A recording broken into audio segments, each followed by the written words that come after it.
ये 5 खिलाड़ी हैं टीम इंडिया की श्रीलंका के खिलाफ वनडे सीरीज में हार के सबसे बड़े गुनहगार। इनमें से कुछ खिलाड़ियों का टीम इंडिया से अब पत्ता कटना हो चुका है तय। तो जी हां, श्रीलंका के खिलाफ 3 मैचों की वनडे सीरीज के बाद अब टीम इंडिया बांग्लादेश के खिलाफ टेस्ट मुकाबले खेलेगी।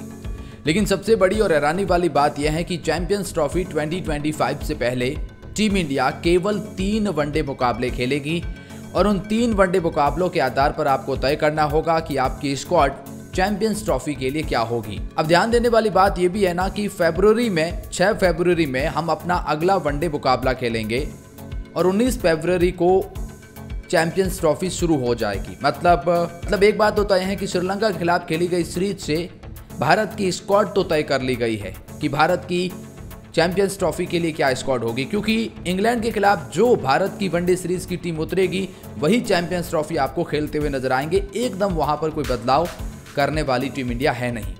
तो जो श्रीलंका के खिलाफ हमें कुछ ऐसे खिलाड़ी मिले जिनकी जगह उस स्क्वाड में पक्की हो जाती है, तो कुछ खिलाड़ी ऐसे भी मिले जिनका अब टीम इंडिया से पत्ता कटना तय है। क्योंकि देखिए, श्रीलंका के खिलाफ हम 27 साल बाद हारे हैं। As compare to Sri Lankan cricket, team India बहुत ज़्यादा मजबूत टीम थी। यह हार एक ऐसी हार है जिसने इंडियन क्रिकेट टीम पर बहुत सारे सवाल खड़े किए हैं और कहते हैं कि हारना भी ज़रूरी है अपने आप में सुधार करने के लिए।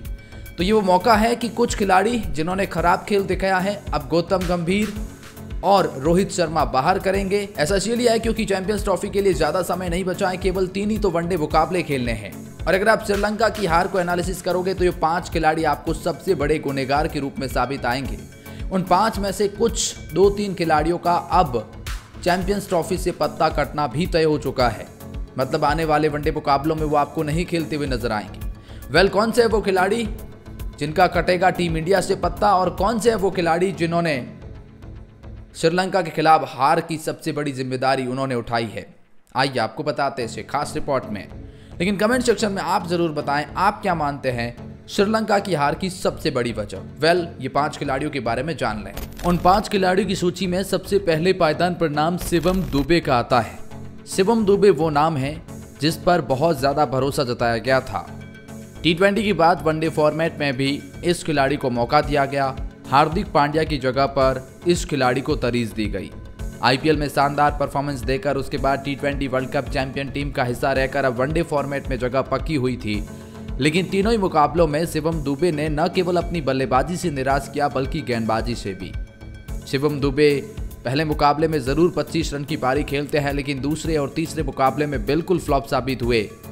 एक अच्छा मौका था कि अपने आप को वो प्रेशर मुकाबलों में रनों का पीछा करते हुए एक सही एग्जाम्पल के तौर पर सेट कर सकते थे, लेकिन वो ऐसा करने में नाकाम रहे। और इतना ही नहीं, वो अपनी गेंदबाजी से भी केवल 1 विकेट चटकाने में कामयाब रहे, और जिसकी वजह से शिवम दुबे का आने वाले चैंपियंस ट्रॉफी में और आने वाले वनडे मुकाबलों में टीम इंडिया से पत्ता कटना तय हो चुका है।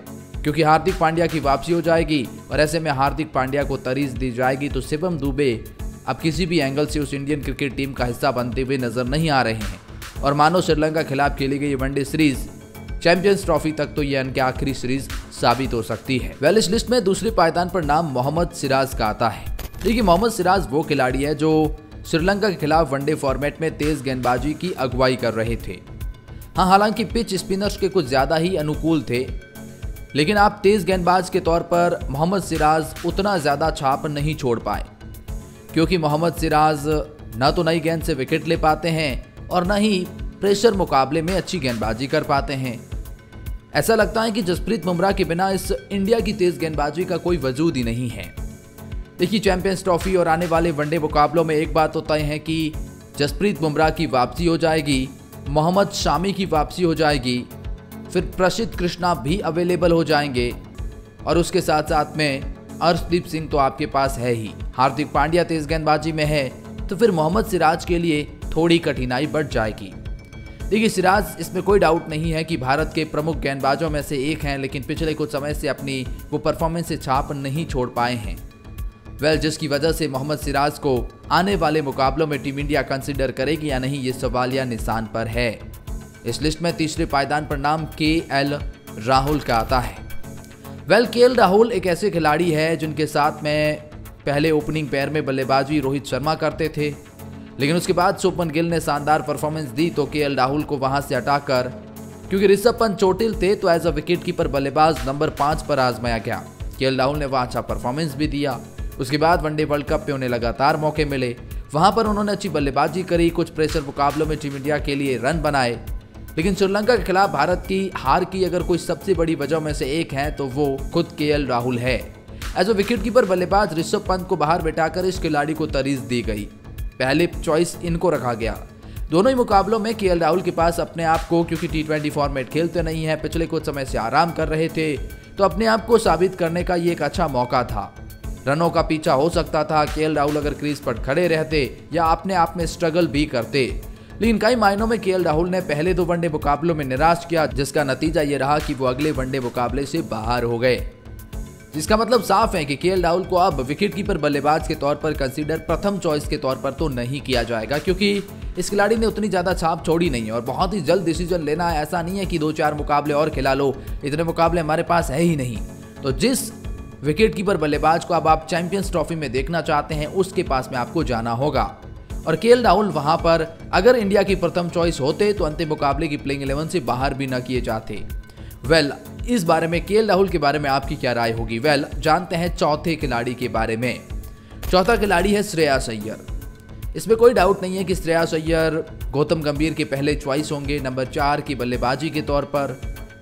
मैं ये नहीं कह रहा कि श्रेयस अय्यर चैंपियंस ट्रॉफी में नहीं खेलेंगे, जी हाँ, जरूर चैंपियंस ट्रॉफी में श्रेयस अय्यर खेलेंगे, लेकिन श्रीलंका के खिलाफ भारत की हार की वजह में से अगर आप देखोगे तो श्रेयस अय्यर आपको एक प्रमुख वजह, एक गुनाहगार के रूप में नजर आएंगे इस सीरीज में, क्योंकि आपके पास अच्छा मौका था। नंबर 4 पर लगातार 3 मुकाबलों में आपको मौका मिला, लेकिन आप छाप नहीं छोड़ पाए।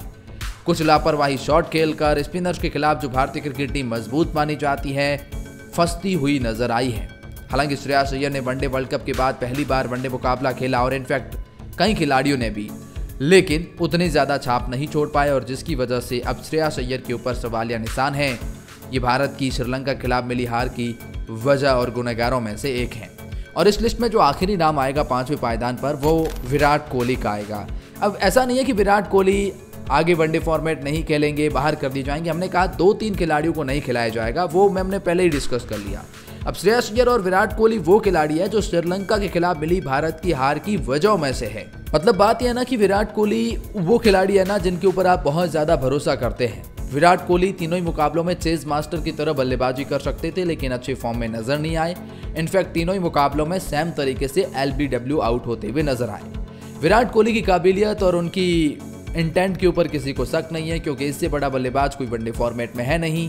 कभी कभार आपके दिन खराब आते हैं। विराट कोहली शानदार वापसी करने वाले हैं, चैंपियंस ट्रॉफी में भारत का झंडा लहराने वाले हैं, इसमें कोई डाउट नहीं है।